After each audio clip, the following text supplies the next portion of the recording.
Maaga nga akong umalis dahil mahaba ang biyahe papuntang Alaminos, Pangasinan. Ano pa nga ba ang gagawin ko doon? E di iinom. Nagbaon na rin ako ng mga damit dahil makikitulog na rin ako doon. Syempre mare, napakahirap namang mag-uwian kapag nalasing ka. Buti sana kung kanto-kanto lang, kaso mare, 4 na oras yung biyahe.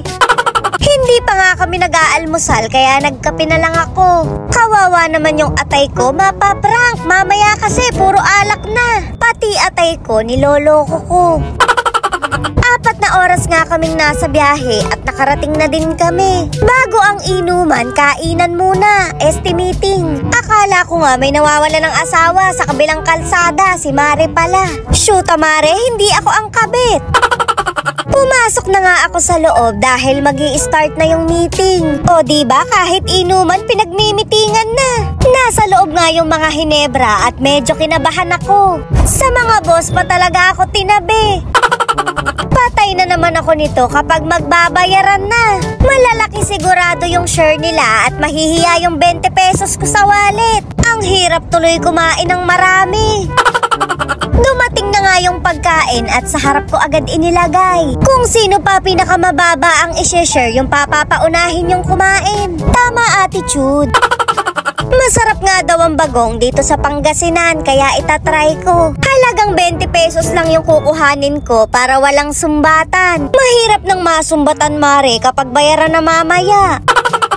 Sa rice na nga lang ako babawi dahil mura-mura. Kanin at bagong ang tanghalian ko. Masarap din daw ang sukang Pangasinan kaya titikman ko. Perfect nga to sa nilasing na ako.